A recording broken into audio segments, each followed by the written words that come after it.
Recently, a Muslim entered Hamza's den to complain about all the Afghan Muslims who were leaving Islam in his area. We have lots of Afghans literally leaving Islam. They are leaving it by the masses. A lot of them, guys. A lot of them. It's crazy. A lot of them. A lot of them. Keep in mind, he's just talking about Afghan Muslims leaving Islam in his city. You know where else Muslims are leaving Islam? Everywhere there's an internet connection. For the past few years, Muslim leaders have been trying to figure out what to do about the massive numbers of Muslims, especially young Muslims, who are leaving Islam. Previously, according to me, when a person from Saudi Arabia or from the Gulf country went to America or went to Western country, the chances that they would deviate from the deen would be maybe 1 or 2%. That's it. But nowadays, the chances are more than 25%. Researchers show that over 100,000 Muslims leave Islam every single year. Pause that. We've corrected this before. Because, Muslims here, 100,000 per year, that's so many. As is always the case, Ali Dawah does not accurately reflect what he's heard or read or whatever it may be. The study that reported that was about apostasy in the United States. Specifically in the United States. It was 100,000 Muslims leaving Islam every year in the United States. That's not counting Europe. That's not counting Pakistan. That's not counting the Middle East. That's not counting any of that. That's not global. So anyway, if it's 100, if this was already a few years ago that this study was done, it was in the United States, 100,000. I'm sure it's gotten worse by now. And then if you multiply that globally, you're dealing with a lot of apostasy, which is what the sheikhs are crying about. हम किसी जगह पे तौहीन नहीं सुनी हम वो बदनसीब हैं. We are such unfortunate people that I have never seen blasphemy like this before. I couldn't imagine our enemies will sink this low. Unthinkable is happening at the heart of Muslim countries. 7th biggest Muslim country, Pakistan. Muslims are walking away from Islam. 24% of Muslim youth are leaving Islam. 23% are becoming apostates of Muslims, American-born Muslims. Wallahi. 23%, you get the varying. And keep in mind, guys, this is several years ago that they were saying 23%, 24%.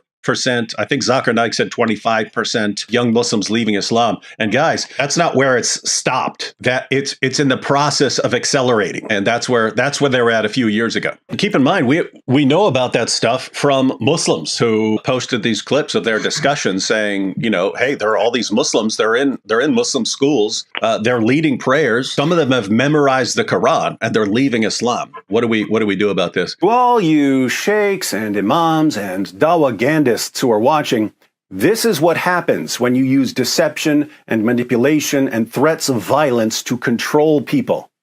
It may work for a while. It may work for 14 centuries. But eventually, the people you've been deceiving and manipulating and threatening get an opportunity to think for themselves. And that's when you lose control over them. And when you lose control over them, you panic. And when you panic, you get desperate. And when you get desperate, you put the future of your religion in the hands of da'is who are only going to accelerate the avalanche. If you look just at the Quran, you will get the indication that you can have the 5-year-olds. How's that for a cup of cold Zamzam water in the face? Wes, one final question. Have you noticed, it was basically several months ago, I posted a video at the beginning of 2025 saying it's time for Christians to get excited about 2025. And I pointed out how the new atheism was like fizzling out because all the stuff that they said was going to happen if millions of people become atheists, none of it happened. And then you have what's called the avalanche of apostasy in Islam, meaning that the apostasy rates went from close to 0% like 20 years ago to like 26% right now. So they're panicking over apostasy and so on. And then there was a study. I did a show with a guy who did a study in the UK. What he thought was the same thing most of us would think, namely that each generation is becoming more atheistic in the UK. And he said it's actually the reverse. The oldest generations were the most atheistic, and the youngest generation is actually the least atheistic. Now, some of them are calling themselves like spiritual and things like that, but they were like they're like massively open. They're like massively open to this sort of thing. And then, of course, there was the Pew study that just came out that there was a steady decline for decades in the number of people who identify as Christian. And then like for the past 4 or 5 years, it's actually been increasing. So I kind of put all that together and said, this is like kind of a really good year for preaching the gospel and so on. But now just over the past couple of days, I keep seeing like Inspiring Philosophy just posted a guy who's like, what's with all these people converting to Christianity at Oxford? What's going on with this? What are things looking like for you as far as this, like maybe just being a golden year for some sort of like revival in Christianity? Yeah, I mean, I think it's God's providence that any of this stuff is happening. The fact that I was talking about Christian manuscripts on Joe Rogan is ridiculous. That Andrew Schultz was asking me about Bible discrepancies, like what is happening in this world, like where it is very strange, but it's really, really cool to see. I think the inverse of what the New Atheists predicted in the early 2000s that would happen. We had a lady, I've mentioned this a couple times on like our podcasts and stuff, the AC podcast, go subscribe. Like we had this lady write in who works at probably the last Christian bookstore that exists in the entire country here in Canada. And she said that teenagers are walking in and asking where they can find Bibles because all their friends are reading Bibles. And it's like, that's not something that was happening when I was a teenager, right? The Bible was not trending when I was in high school or even during my undergrad. So something is clearly going on, and I think it's grassroots. I don't think you can manufacture these types of revivals.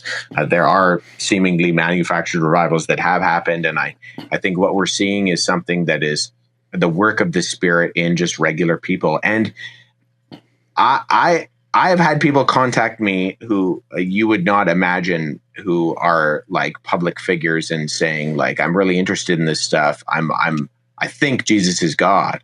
Can we have a conversation? And people who I wouldn't have, AP, is it guys like AP,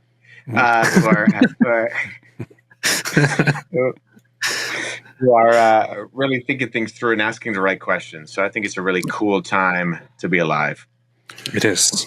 Yeah, and I view it the same way as like Providence. So I don't think it's just like a bunch of people deciding, hey, let's decide what to do now. It's more along the lines of like God saying, hey, you saw what you have your lesson on where all these other things lead to. Let me give you guys another shot right now. God is bringing Indian Muslims and Iranian Muslims and Egyptian Muslims to Armenia to hear the gospel and become Christians. Mm-hmm. When I was in Armenia, I was working with training a bunch of college students in apologetics. There was testimony after testimony after testimony of Indian students who'd come to Armenia to study to become doctors, who had through the work of the student ministry had come to know the Lord, and so they were in Armenia. They got their degrees, they became Christians, and then they were going to go back to India.